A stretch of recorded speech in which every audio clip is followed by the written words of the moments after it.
It's the right thing to do. So, the penalties imposed on me are this. Because I was asked to do things in order to avoid these penalties that I could not in good conscience do.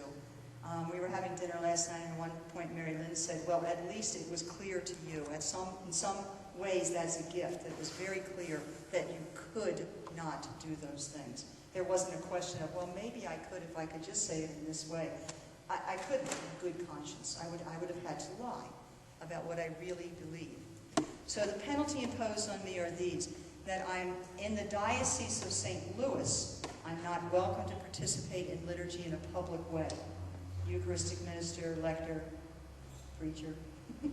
Oh, no, we don't do that. In the Diocese of St. Louis, I'm not welcome to minister in any capacity that's related with an archdiocesan entity or a parish entity. The third thing is that no matter where I live, I am under interdict, which means I am yes, I didn't know what that was. So if you're thinking, I don't know what that is, join the crowd. Which means I'm prohibited from receiving the sacraments, no matter where I live. Now this interdict is imposed on a Thursday night. It becomes public on the Archdiocesan website within several hours, and it becomes public in the Archdiocesan newspaper the next day. So a lot of people know what's going on and are waiting and watching to see what happens that Sunday when I go to my parish, my beloved parish community who has joined with me in this journey in ways that are just, I can never be thankful enough for them. I knew that my parish community would be horrified if I didn't receive Eucharist. And I also knew that there would be people there, because it had been common, who did not have my best interest at heart, who would be watching everything that I did. So here's what we did, and Nonviolence calls us to be creative, right? Sense of humor, creativity. My mother, God bless her, I'm 85, well, she was 84 at the time, but almost 85-year-old mother, who hates to fly, called me up that night, and she knew I was sinking so fast, and I was. She said, we're coming out. I said, we're coming where? Now, my mother lived in Baltimore. She said, Kate and I, my sister, are flying out tomorrow. Pick us up at the airport. And now, my mother doesn't do things. Well, I'm living with my mother right now. Here's a great difference between the two of us. She'll look at a closet and she'll say, you know, we really should clean that closet out. I'm up cleaning it out. My mother's going, I meant in about a month.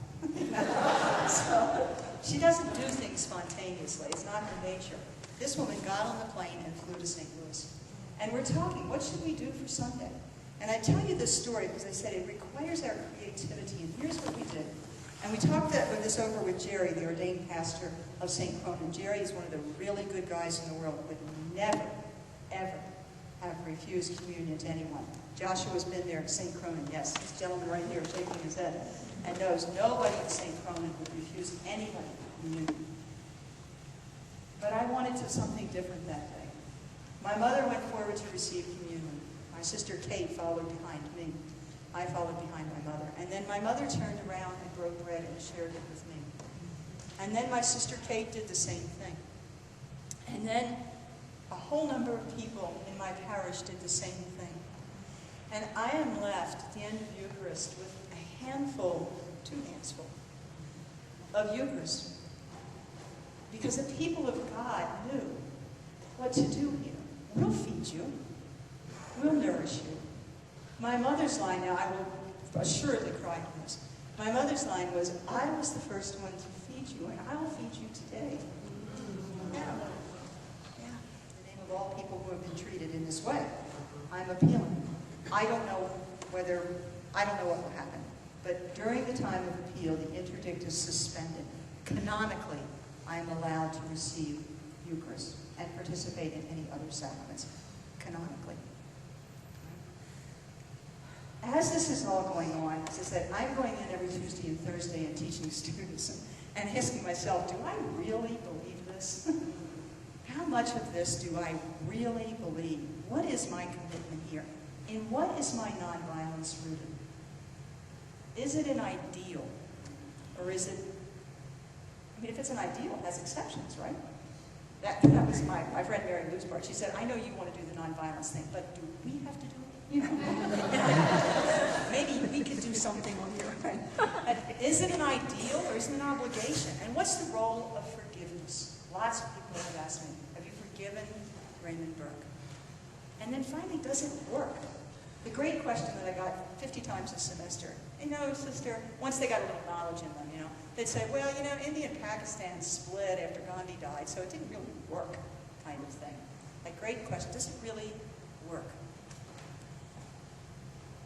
Those are the questions and things like that I'm doing with my students every Tuesday and Thursday, and then doing 24/7 in the rest of my life, asking myself the same thing. And what is my nonviolence rooted? For us, it's a spiritual journey. It certainly has its social, political, economic, and cultural phenomena and strategies associated with it, and it must, right? And at its deepest place, it's a spiritual journey.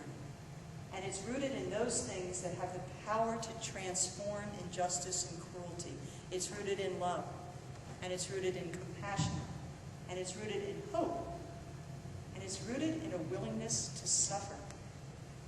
Because there will be times when reason doesn't work, right? We try, and then we have to be willing to suffer.